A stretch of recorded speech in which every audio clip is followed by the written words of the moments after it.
welcome. My name is Chris. I'm the youth pastor here at Edgewood, and this is the 4G podcast. And I'm joined today with Seth Champney and Addy Holmquist. And so we are excited. We're going to be talking today a little about our Belize mission trip that we went on a couple years ago, and we're actually just getting ready to leave on Friday, hopefully, to go back to Belize for another mission trip. And so I asked Seth and Addy if they would just join us today. And so I'm going to let them introduce themselves. Seth, how about you introduce yourself? Tell us a little about you. Yeah, so my name is Seth Champney. I've been coming here for a little over a decade. It makes me sound old. Makes you sound old, man. Makes me sound old. It does. I graduated from Moline High School, and I'm currently attending Blackhawk College for a degree in computer science. Okay. How about hobbies? What kind of stuff are you excited about? Yeah, I love playing various kinds of sports and playing music. Okay. I play in the worship band here at church. I like pickleball and tennis now. Are you into pickleball too? I'm into pickleball. I thought pickleball. Wait, Addy, are you into pickleball? No, I've never played. You need to get into pickleball. I played. Now, you just got done talking about being old a decade, right? And how old that sounds. Back when I was in high school, which was a couple decades ago, we won't say how many, but we played pickleball way back then. I'm like, this game kind of is lame. No. And now it's just blowing up. This is what everybody is doing. So it's not just an old person game now, right? No, it is still a majority old person game. If you go to a pickleball court, you will see many people above the age of 50. Wait. Are you the guy that's all decked out, though, with the specialty equipment, the specialty pickleball shoes and everything? No, I've got the cheapest, most basic stuff. All right, you're my kind of guy. All right, Addy, we're on to you. Tell us a little about yourself. Well, I'm Addy Holmquist, and I've been coming to Edgewood for a little less than a decade. Dude, she's not old like you. She's not. Oh, there you go. And I am going into my senior year of high school. Oh, how's that? How's it processing through senior year? How excited are you? I'm pretty excited because it's my last one, and then I'm done. You're done, right? Yeah. Awesome. What's plans after high school then? This is the question every high school senior is asked 100 times. I don't really have any plans. That's okay. No. That's okay. I always find it interesting.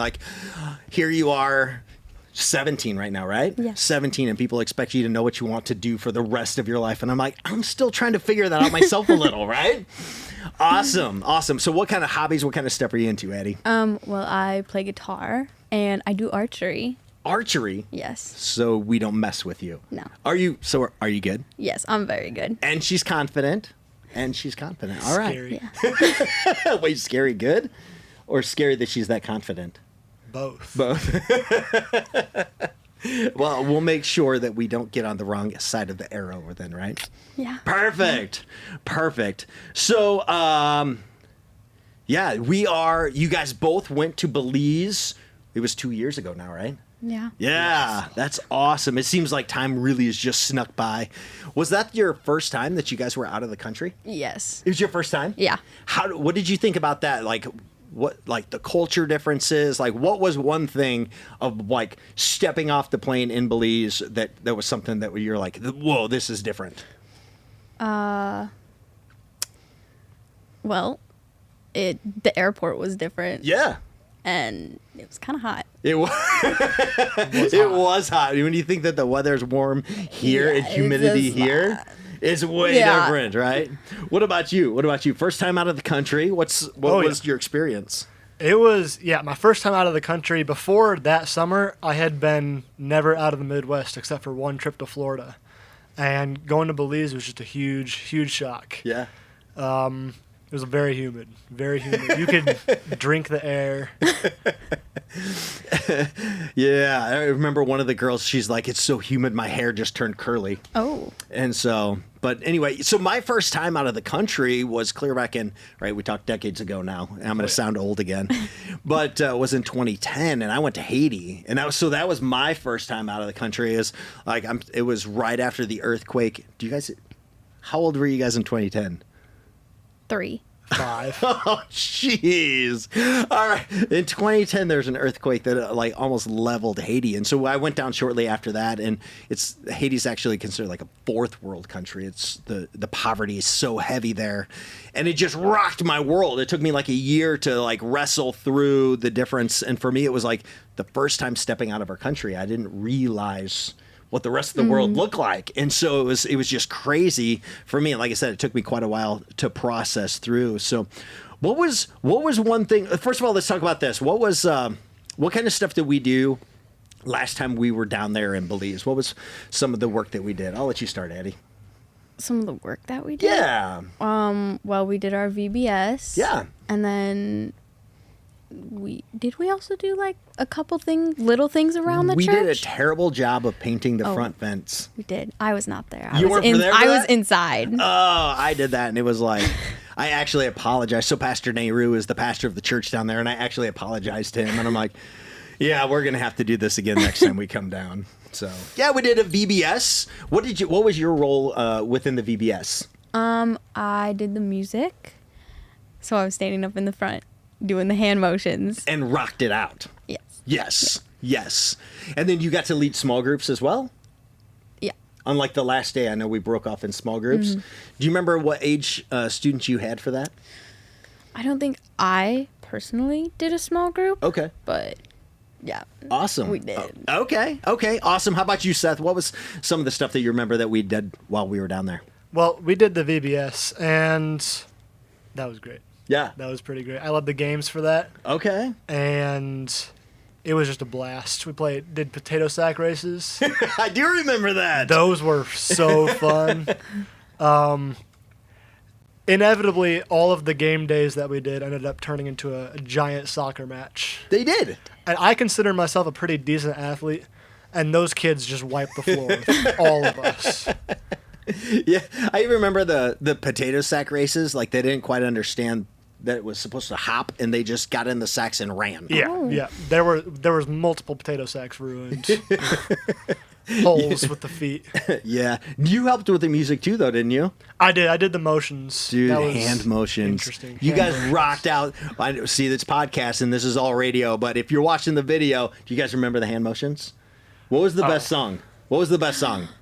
Wonderfully Made. Wonderfully Made? That was definitely the best one. Yeah. Is that the one with the kangaroo where you're Yes. you're hopping back and forth? Yes. Oh, so good. It was so good.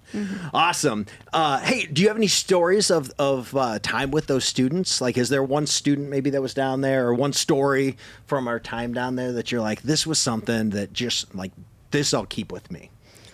I really enjoyed our goodbye service that we did. Yeah. Where it was just like a lot of singing, and then the pastor led some songs, and then some of the kids got to come up and do it too, and it was precious. Yes. Yeah, he had several of the kids from that church. They came up and they sang as well, right? Yes. That was cool. I do remember that. Yes. How about you, Seth? Like, what's one thing that you're like, I'm going to hold on to this? There were a few kids that I hung out with. Me and Jake connected with one or two guys from the San Antonio village who would have been maybe considered like the troublemakers. Yeah.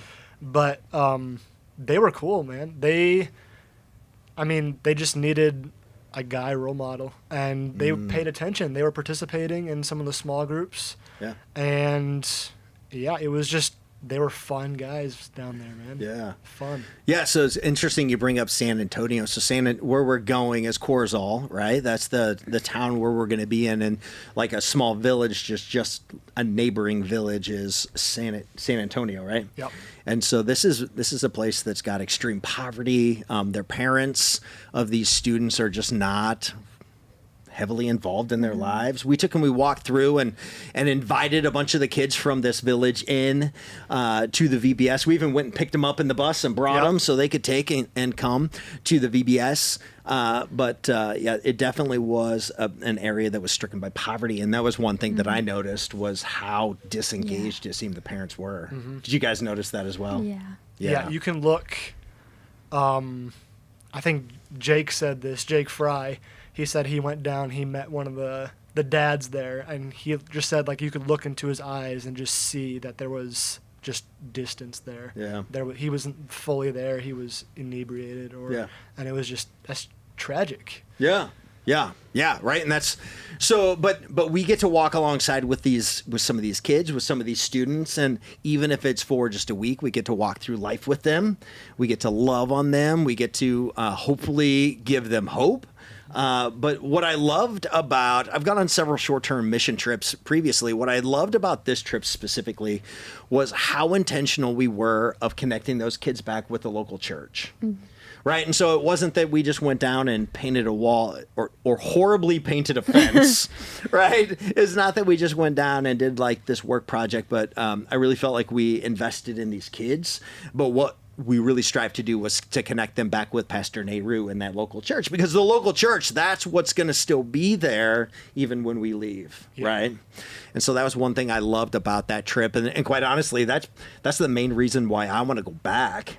Is I want to see how Pastor Nehru is doing in serving down there and how these kids are linked in with this church. And so I'm excited about that.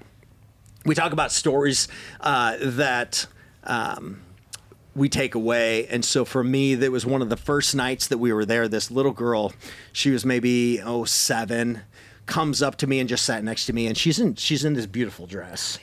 And it was Eden. Do you remember Eden? Yes. And so was Eden. And she just kind of hung on to me for most of the week while we were there. And one of the days of VBS, Pastor Nehru comes up and he was like, hey, we've got one of the parents that's here. Will you pray over him? And I'm like, heck yeah, I'll pray over him. And so we go over and here's this frail man that's in a wheelchair. And all of a sudden, Eden takes and comes around the corner and she climbs up in his lap. And that's the moment that I realized this is Eden's dad. And so we take and we pray over him. And later, Pastor Nehru shares with me that he's extremely ill and they don't really expect for him to live much longer. And so, we get to pray over him. And actually, Pastor Kyle and I went and prayed over him again later in the trip. And then I found out just a few days after we got home that he had died. And so I'm just like, my heart, is like reaching out for Eden and like, think of the circumstances of her life, right? And here she is, and her dad just died, and so she's processing through that, and hopefully is connected back in the local church, and hopefully has people that are loving on her, and hopefully has people that are investing in her. And so if there's one person that I'm super excited to go back, I'm hoping that I can catch up with her and just really just point her to Jesus as being, that's where we find hope, right? So those are those little stories that I think we take away. What's some way that maybe you saw God move while you were down there? And that's kind of a vague question, I get that. But what's one thing that you're like, that's God working in that? Either of you guys? I think the beginning trip difficulties, you can see. Oh, yeah. You could definitely see God in that. Because for those who don't know, we had an issue with the minor permission form. Yeah. And they had to be notarized, and they weren't. And so only half the team could go down there, the older group. And so, we went in 3 different groups. Yeah. And Addie, were you in the second group, right? Yep. Okay. Yeah, and so that third group that went, which was mostly like the youth, I think they said like the plane that was going down was the last plane, and they had just the right amount of seats. Yes. And there's no way that wasn't God working. Yeah, there was kind of just a snafu with the paperwork for any of the students that were under 18. And so it was interesting. So I had been on staff for like literally a week. I wasn't even supposed to be going on this mission trip. And we get up there. Kyle's like, I really want you to go. So I agreed to go. And we get up there and find out this is going on. And Kyle's like, I've got to stay back here in the States with all of our minors to get this paperwork piece figured out. He was like, I need you to take anyone who's over 18 and go. And I'm like, what? I'm like, I'm supposed to take this group of people out of the country where I've never been before to meet people that I've never met before, right? And I'm just like, okay, God, I'm trusting in you on this, right? But even you're right. When it came down to it, we had the perfect amount of seats. Did. Yeah. And so you came down on the second day, right? Yeah. How was that? First of all, how was it walking back out of the airport that morning? It was really disappointing. Yeah. Yeah. Because my mom and my sister were both going that day. Because they were over 18. Yeah. So they were able to be on that first round, right? Yeah. And I was like, now I have to fly out of the country by myself. Clearly, I wasn't by myself. Yeah. But without your family. Yeah. Yep. It was pretty scary. I bet. Yeah, that's like, we prayed for you guys as the team separated there in the airport. And that was one thing I'm like, man, the disappointment that you guys must have right now, right? But in the big picture, I remember as we were walking out of there, I was like, man, like if Satan's fighting us this hard, God's got some amazing plans for us. Right. And so I was just like, okay, I got to rest in that. I got to sit in that God's going to have something crazy cool that's going to go on here. All right. So you guys have been, even when it comes to getting to Belize, both of you guys have been serving within the church, and we've had people within the church that have come alongside and helped to financially support you guys. So quick shout out. I love being part of a church that is so generous, that you see the value in our students. Well, college, right? Yeah. Our students, college, that you see the value in them and that you're walking alongside them and helping them to take the gospel to the nations, right? All right, so here we go. I think this is a fair question. We already got done talking about all of this. So why do you want to go back? Why is it you want to go back to Belize? I'm going to throw this at Addie. Oh. Because I want to go back to see these kids and help them further their journey with Jesus. Yeah. No, that's perfect, right? How about you, Seth? Why is it you like, I mean, you guys are sacrificing part of your summer and you're sacrificing time and finances and all this stuff. Like, why is it you want to go back? I want to give these families hope. Yeah. Like, especially in that San Antonio village. Yeah. Like, that was like hard on my heart to see. And so I want to go back and I want to give these kids hope. I want to show them the good news. Yeah. And I want to get them connected to the church, like you were saying. Yeah. Yeah. I found it interesting. You were sharing earlier about some of the guys that would be considered maybe like the troublemakers of the group.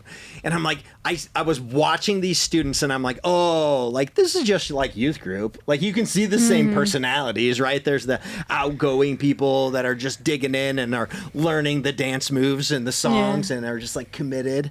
But then there's the guy that's in the corner that's just like standing there with his arms crossed. And he's like, because he's too cool, right? He's too cool to do the wonderfully made song and do all the hand motions. But by the end, they were all just having a great time, right? And that was one thing I remember is the joy that was in that room. There was just laughter and some joy that came. So how are you preparing for the trip? How are you like mentally, emotionally, spiritually? Like what are the steps that you're going through to really prepare for this trip to make sure that as we're going with a good, right heart? What kind of stuff, Addie? Well, I'm mentally preparing myself to be with people that I know. Yeah. I don't get along with very well.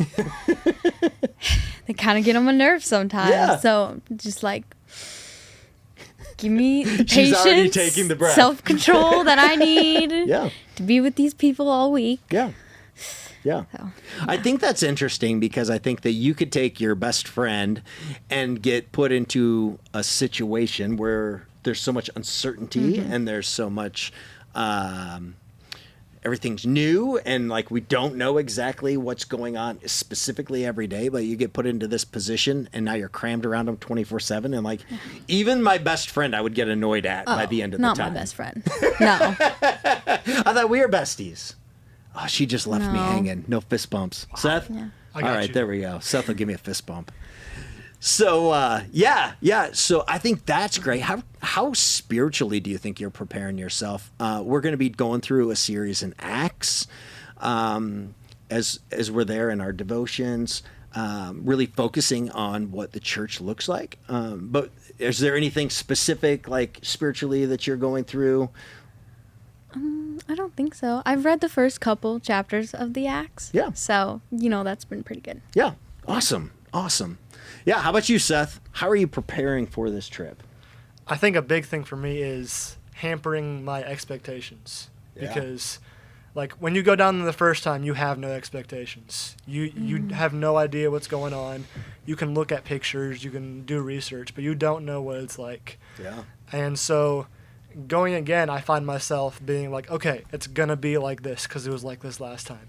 And that's not how it's going to be. The situation could be way different. Yeah. We don't, especially with, we're going to get into like a hurricane later. Situation could be totally different than it was last time. Yeah. And so trusting in God and being like, I don't know what it's going to be. Even though I think I might know what it's going to be, I don't know what it's going to be like. Yeah. And so preparing myself in that sense is probably the biggest thing for me. I think that's fantastic. I find that with students, that's one thing. As when I came in as the youth pastor, I was like, even for our retreats, I want to find a different location for our retreats each year, so that we're not going back to our high school retreat with expectations of having the same experience that we had the previous year, you know. And I always laugh. A couple years back, we had at a high school retreat. I think both of you guys were there, but we had this night, and people really just began to share and began to share some of their struggles, and people began to apologize for sins and things that they held against each other, and it was just this kind of cool moment that I think God rested pretty heavy on the youth group. And you got people that are like, oh, we had this massive cry night, right? Yeah. But the problem is like, that's not our everyday life. And so how do we go into the next retreat without those expectations that that's going to happen, but being open to whatever it is that God has for us? Yeah. And so I think that's a huge part is just saying like, I'm fighting within myself to make sure that I'm not walking in with these specific expectations. Yeah, exactly. Yeah. But if you had, Addie, if there's one thing that you're like, I sure hope this happens while we're there. What?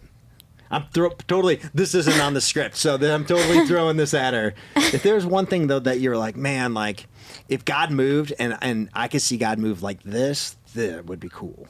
Well, I hope that like more kids will come to our Yeah. VBS. Yeah. And that more will be moved to faith. Yeah. So. Well, I mean, how much better can you get than that? That was like the perfect answer right there. She's like, well, if I have one hope and desire, it's that people surrender their lives to Jesus, right? Yeah. Yeah. No, that's cool. That's cool. How about you, Seth? Like, if there's one thing.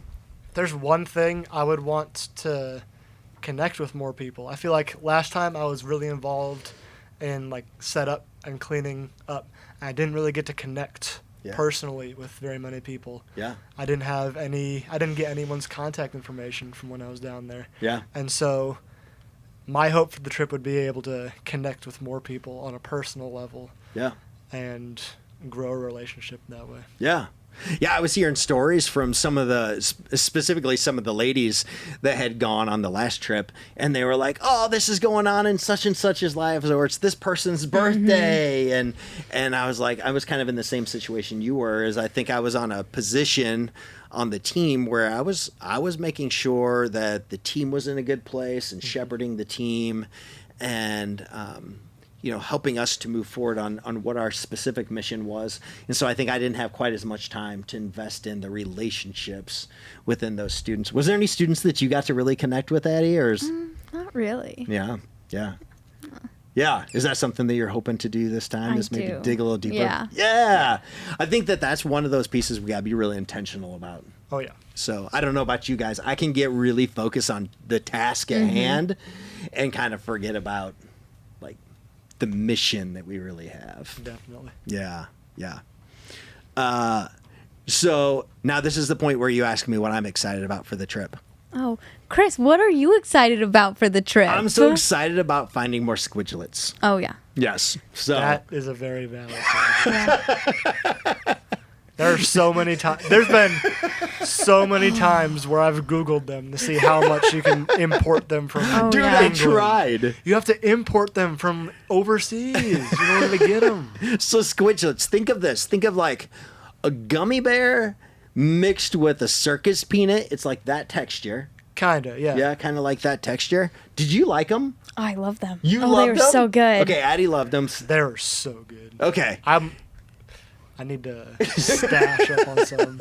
So where our hotel was, there was like a convenience store across the street, and we found all of this like just different candy than what we have here. And I found squidglets, and I'm like, this is literally the best thing I've ever put in my mouth before. And so my fear is we're gonna get there, and y'all are gonna go and buy every place out, and I'm not gonna get any squidglets, and you're gonna eat them in front of me, and I'll cry. Because I'm delicate. It could happen. I'll share some. You'll share some? Yeah. I will not. I will eat them in front of you. Be like, ooh, Thanks, these Addie. are so good. Bet you wish you had some. You know what? And I totally believe that you would do that. I'm not surprised by that at all. Yeah. So the food down there, what'd you guys think of the food? It was good. It was good. Yes. Yes. So it's a lot of chicken. Yes. Some amazing rice. The fruit was good. The fruit was so good. What did you guys think of they had watermelon juice? Remember the... Well, you weren't there. You were... Did you get watermelon juice on the way? Yes. Oh, okay. Oh, it was so good. So it was my favorite thing. So we get off. I'm exhausted. I'm hungry. I'm on the verge of hangry. And we walk out of the airport, and I'm like, okay, we're supposed to get in a van with a guy I don't know that I've never met before. But he says, my name's Timmy, and I'm here to get you. And that's all I had. You remember Timmy? Love Timmy. Timmy was awesome. Timmy was amazing. Yeah, so Timmy was our bus driver, and then Amir was one of our guides. Yep. So Timmy takes and gets us, but Timmy had sandwiches for us, which were good, but he had watermelon juice. And it was like, at first I didn't know, like, do I like this? Do I not like this? When we got it, it was so cold, it was almost like a slushy. Ooh. It was so good. It was perfect for like introduction to the hot weather. Yes! Having that, so good. It doesn't take much to, like, make us happy over here, I guess, right? Like, I need coffee in the morning and watermelon juice at night. I'm good to go. Squidglets kind of for a snack. So, what's something, are you guys nervous about any aspect of the trip? Stunned silence. I'm not super nervous. Yeah? I think, I don't know. God will work in whatever we do. Yeah. So Okay. I'm not one to get Seth's nervous. being super spiritual over here, Yeah. right? I'm not one to get nervous in general for many things. Okay. And so I'm just like, cool. Like whatever happens, happens. Okay. How about you, Addie? Not super nervous. Yeah. Kind of like flying through a hurricane. But We're going to talk about that hurricane, but yes! other than that, I know, right? And so, like, that puts so much uncertainty. We're going to use this as a segue right into the hurricane conversation. How's that? all right. So, there's so much uncertainty right now with our trip because what's the name? Beryl? Yes. Hurricane Beryl. And then, wait a second, well, you guys are giving me a hard time because there's another tropical storm, Chris, that was like welling up.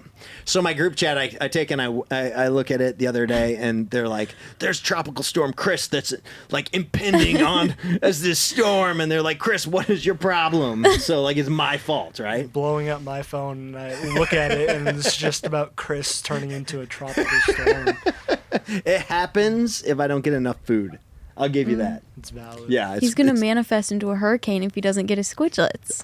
See, now you're with me on this. Suddenly, you're gonna share your squidglets Nope. with me. Nope. Nope. But yeah, so Hurricane Beryl is actually, as of right now, heading directly towards Belize. And it's starting to shift where it's going north of Belize. So we're flying from here to Dallas, and then from Dallas to Belize City. Belize City, as of right now, is just south of where the hurricane line is pushing through. But where we're staying in Corazal is a couple hours north of Belize City, and so it is right in the middle of the path currently that the hurricane's taken. And so this hurricane is supposed to be popping through on Friday, which happens to be the day we fly out, right? So we are just, I think, extremely, in a way, praying and trusting God in terms of that. What do you guys think about the hurricane? Like, how do you process through how that can change stuff on the trip, or how do you guys process through just the idea of flying into a hurricane or flying into the aftermath of a hurricane? Like, talk to me about that. I was just saying about how I don't get nervous. He's suddenly nervous. It's going to be a lot different. Mm-hmm. Like, we don't know what's going to be down there. Yeah. Our flight could get delayed or even canceled if the hurricane does enough damage. Yeah. And once we get down there, it might look completely different. Our hotel Yeah. is right on the water. Yeah. What if that is not an option for us? I thought the same thing. Yeah. What is going to happen? Yeah. And so we just have to be flexible. I think that's huge. We ought to be flexible on that, and I think that's huge. How about you, Eddie? How do you process through like the changes or potential changes in the trip because of this? Well, I mean, like somebody said in the group chat, like, this is something that's going to try and like stop or delay us. So like, what's that say about our trip? Yeah. And what's it gonna do? So like knowing that, it's like some pretty cool things are gonna happen. Yes. I thought the same thing. It reminded me of the issues we had with the minor consent forms on the last trip. It was just like, if everything went super easy, I would just be kind of like, okay, but right, like there's these hiccups that are going on, and you're just like, okay, like God uses these things to strengthen our faith, and so I'm just like, I'm trying to just roll with it. I've got parents that are blowing my phones up. They're like, are you guys going or are you not going? I'm like, I don't know, right? Like, I'm not sure what this looks like, but man, like, I love that, what Seth, you said, that it's like, we got to remain flexible. Addie's already seeing that, like, okay, like, well, I'm still trusting that God's going to do something amazing within this. No matter what we do down there, whether we're doing the VBS just like planned or we have something completely different, like the mission doesn't change. Well, and I think that's, and I was going to say that, but you stole my notes from me, is that the mission doesn't change, but the work might, right? The work might change. This might go from something of where our focus is on a VBS, that all of a sudden the focus might turn to helping with some cleanup. Right. And so it's us being flexible and saying, okay, listen, God, like, I've carved this time out for you. You just use me where it is you need me to be. I love, I'm going to give a shout out. It's Addy Holmquist, your mom. She took and she posted, and she says, I just finished Acts, the book of Acts today, chapters 27 and 28. And she said, the Lord sent Paul to Rome, knowing the path went into the storm. He used it to show his power. Grow people's faith, and reach unsaved. I'm asking that the Lord shift the storm path to make it easier for us to get down. But whatever his will, it was already part of his plan for this trip. So we set our prayers before him, and we wait in expectation to see how he works it all out. It might be completely different than our plans of our hearts, but the Lord directs our steps into the best ways. And I was like, all right, Chassie's being a show off, being super spiritual and making this sound poetic and everything. but how cool is that, that this isn't the first time that God has done something like this. And then the other side of it is it's all for his glory. He's showing in the power of nature, right? It says even the rocks cry out his glory. And so he's showing, even in the midst of this storm, just how big he is, right? I love that. What are specific ways that people can be praying for us then, for our team? What are some ways that you think people could come walk alongside us and pray for us? Well, I think. Oh, Addie's going. I think they can just pray for like our team to have unity with each other and good fellowship. She used the. Do we have to tell the fellowship story? If you want They're to. not going to know. Fellowship for me is one of those church words that rarely gets used outside of the church. And I'm like, why are you, if this isn't part of your normal speech, why do you use it? And so students always Are you assuming it's not part of my normal speech? So I always I'm like, ooh, why are you saying fellowship? So the students all know that that's a word that just kind of grates on me a little bit. So anyway, but good fellowship, good unity. Yeah. Anything else? Also just like safety, flying there. Yeah. Yeah. Nope. That's good. That's good. Seth? Probably my biggest thing for like prayers for the team is joy. Yeah. Because I think with difficulties and with a trip like this, even just like in different circumstances, like it's easy to get frustrated or bogged down, and that can spread. Yep. Like that can spread to the team, that can spread to the students down there. And so just finding joy in whatever we're going down there for. Yeah. I think that's a necessity. Yeah. And Yeah. difficult. That's what we need prayer for. Right. Well, I mean, for any of it, even, Addie was talking about the unity of the team, and it all starts to tie together, right? Like, we're willing to take and follow into kind of some unknown. We're willing to go into an uncomfortable place. We're willing to, we're willing just to put ourselves out there and pray that God is glorified through it all. But, how do we do that without prayer? And it's just like, man, we're going to fall flat on our face. If we don't have our sending church really just praying like crazy for us, if we're not intentionally praying for our teams as well. But that was one thing I loved about our last trip. And here our team got separated into 3 groups, and it would be easy for disunity in that. There was all sorts of hiccups even past that, and yet we came together. And man, like, I don't remember. Maybe I've got like memories just of the good things, but I don't remember there being any disunity in the midst of it. And I just remember that God used that, and it was such a fruitful trip. Right? Perfect. How are you guys praying that this trip is fruitful? We'll end it with that. Like, what are you praying for some of the fruit that we may see? Addie's looking. This isn't on the list either. I'm just throwing this one out there. They're thinking. Well, let me start here. I'm praying, right, that God takes and burdens myself, but that God burdens our hearts for even more for the unreached, right? I pray that as we walk out, we've got a broader view of the world. I pray that as we walk out, that we've got a greater burden for reaching others with the gospel. Yeah, so that's the fruit I'm praying for. How about you guys? Seth's going to be like, same. My wheels are turning right now.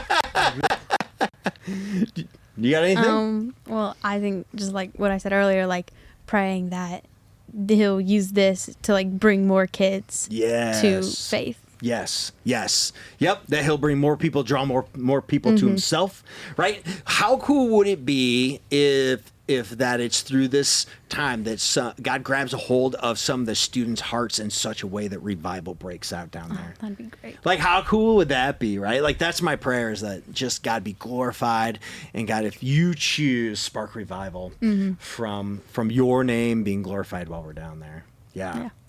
Awesome. Anything else you guys want to throw in there? I would say, like, in terms of seeing fruit, like, I think we can see that kind of impacts. Like, even for people not actively going to the church. Like, I think, especially if the hurricane goes down there and we're doing more cleanup than we thought, like, we can be a blessing to the community. Yeah. Not just the church. Yeah.